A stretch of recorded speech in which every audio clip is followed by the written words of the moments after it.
Hi everyone, this video is actually going to be different than my other videos so far.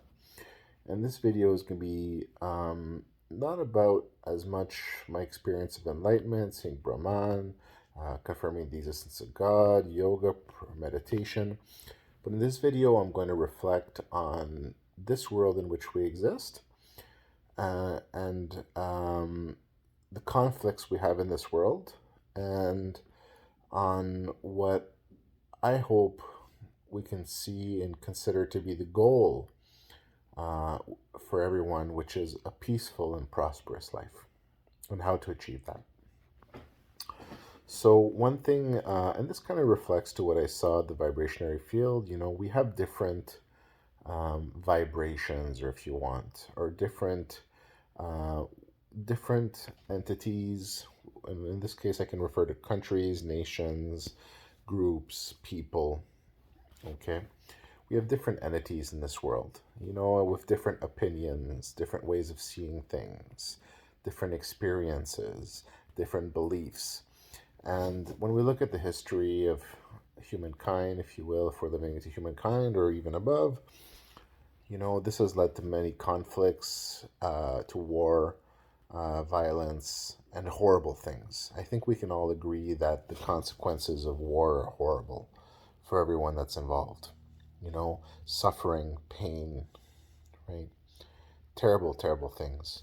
And would the world and worlds not be a better place if there was no war, no conflict? And how is that achievable in a situation where there's so many different opinions, so many different ways of seeing things, some of them which are very like, my opinion is best, or there shouldn't be other opinions, and all these different ways of seeing things, right? Some of them more accepting. So, this is a problematic, and I've been thinking about this problematic, and um, if we're going to bring things down to the root cause and the root solution, I think that's maybe one of the best ways of seeing things. And what is the root cause of this pain, this suffering, war? Someone attacks someone else. Okay? So, there's that idea, is violence in spirituality, for example, is violence acceptable, right? And I'm going to kind of use my experience of what I saw in the vibrationary field to kind of detail what I would see in an ideal world. In an ideal world, no one attacks anyone. And if no one ever attacks anyone else, there is no more war, right? So, how do you achieve this? Well, you make it into the Constitution, if you will, or into the operating principle, or the way we do things for every single nation, entity, people. I will no longer attack anyone. It's illegal to attack someone. Okay? And once it becomes illegal to attack someone else, there's no more war. There's no more suffering. And there's the foundation for a wonderful and peaceful and prosperous world for everyone, where we can all grow and realize that we're all one. We're all one people. Whether it be the human race or other species, we're all one people. So you make it illegal to attack others. Very simply. You put it in the Constitution, if you will, for countries that have constitutions, or you make an agreement. It is now illegal to attack other people. It is not done. We do not do that. For whatever the reason, we will never attack someone else. Now, that leads to a situation where you say, I guess you could use the other side of the medal and say, well, what if someone attacks us? Now, that's different. We will never attack anyone. But if we are attacked, okay, or if someone we have joined with or made an alliance with, if you want, is attacked, we will attack back. Okay? It's because life is precious. And this is basically going to that idea, is it Is violence justified to defend yourself? And the answer to that is we need to defend ourselves. Okay? I'm not saying to demilitarize. I'm not saying that we don't need to have the capacity to defend ourselves. Okay?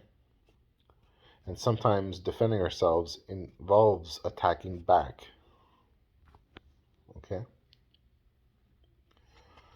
But that what I'm saying here is that doesn't preclude us from making alliances and joining with people who are like-minded like us, who have the same ways of seeing things, right? And growing together. And if some people see things in a different way, some entities, some nations see things in another way, we shouldn't tell them how they grow in their space.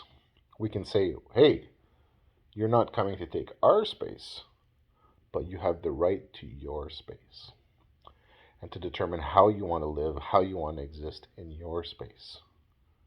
We will not come challenge you in your space. However, don't come challenge us in our space. And remembering that, there are some commonalities. For example, we live in the same environment, if you will, right? Or in the same entire grid, if you will, of space, with the same um, infrastructure, if you will. So basically, we breathe the same air. So, there should be some things like agreements that are made peacefully, like, okay, we don't pollute the air, we don't pollute the environment, right?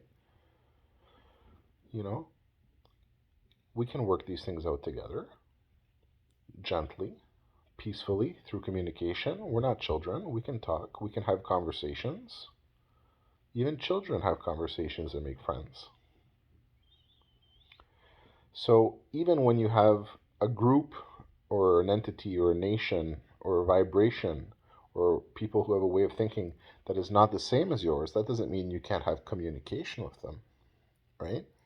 And agreements with them, even if you don't group with them, right? Because you don't necessarily have the same vibration or the same way of seeing things, or you don't have agreement, hey, we're going to join and we're going to basically evolve together, right? And exist together. But that doesn't mean you can't have an agreement. Hey, let's talk about this. So, how do you solve war? No one ever attacks anyone else again. It becomes illegal to do that. When no one ever attacks anyone else, there's no more war. You solve it at the root. If someone attacks someone else, whoever is joined to that someone else, right, will defend themselves. But that doesn't happen because in an ideal world, because no one attacks. If there is no attack, there's no need for war. Right? It doesn't seem that difficult to understand. Yet somehow people have problems applying this principle.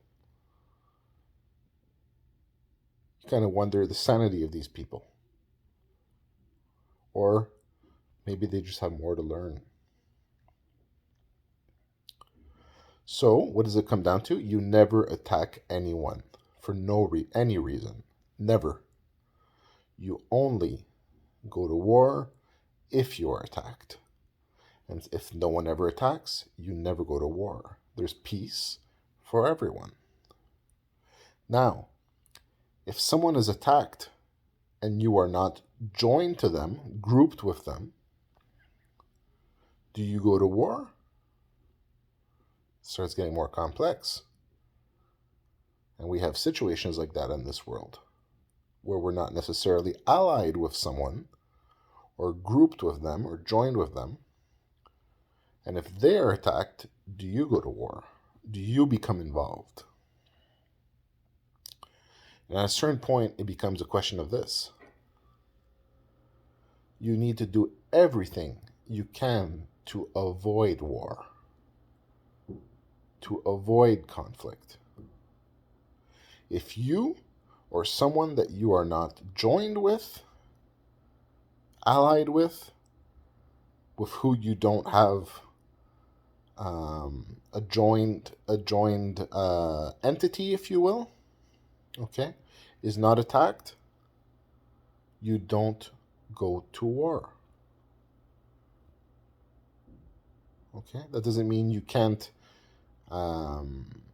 try to have conversations with the people that are involved and try to educate them and show them, hey, if no one attacks anyone, there's no war. You don't benefit from pain and suffering. There's enough space for everyone already. Grow up. Have a good heart. Your heart will be judged one day. And it's not just because you fear judgment. Shouldn't you want to be a good person? Shouldn't you want to be une grande personne, a great person? And a great person is a good person. So, how do you end war? Very simply. You start the process to have everyone agree that they will never attack someone again. And some people might say, well, we want this territory or we want these resources. You have your space. Be content with your space. Be happy that you have your space. And I can't reinforce this enough. And in a situation like that, in a world like that, if you're lacking something, well, others can help you. You lack water. There's water elsewhere where people can help you. You don't have enough water. People can help you build desalination plants, things like that. Okay? And what happens in a world where everyone one day says, I will never attack again? What does it essentially cause? A grouping or a union of everyone. Harmony within the field. Where although you have subgroups, oh, we're closer to these people, right? Because you have that union, that foundation for peace everywhere, where everyone says, I will never attack. Okay? What happens at that point? Everyone is brought together. That's the root foundation. That's the root solution. The root solution for peace. We make it illegal to attack. No matter what happens, you never attack. You never attack someone else. If you are attacked, you defend yourself. And if someone who you are joined with is attacked, you defend yourself. And you defend them because you're joined with them. That's called commitment. That's called protecting your core and your extremities. But protecting your core and extremities, which is a fundamental principle, does not mean looking for more space. Does not mean going for someone else's space. And once everyone realizes that, what you have is a situation where you can have peace on earth and peace everywhere, where no one attacks another. So how do you solve a problem? You find the root of the problem. And the root of the problem is there's this idea that it's acceptable to attack others. It should not be acceptable, and that should be enforced in our legislations. It should be concrete. You do not attack someone else. And if someone doesn't want to sign on that, well, they're kind of left aside, right? But you don't attack them. You tell them, we will never attack you. Don't ever attack us. Because now we are even bigger. Our group is even bigger and stronger. but we will never attack you because we never attack. Think about it. How do you solve a problem? You find the root of the problem. The root of the problem for war, pain, suffering due to that conflict is the idea we can attack you. You never attack. And the minute the world realizes that that's the way forward, to say we will never attack, we will never be the aggressor, all of a sudden there is no more aggression. It doesn't mean all the world's problems will be fixed, but you use the same theory of application for all the problems. You find the root of the problem, and it's at that level that you work. Thanks for listening.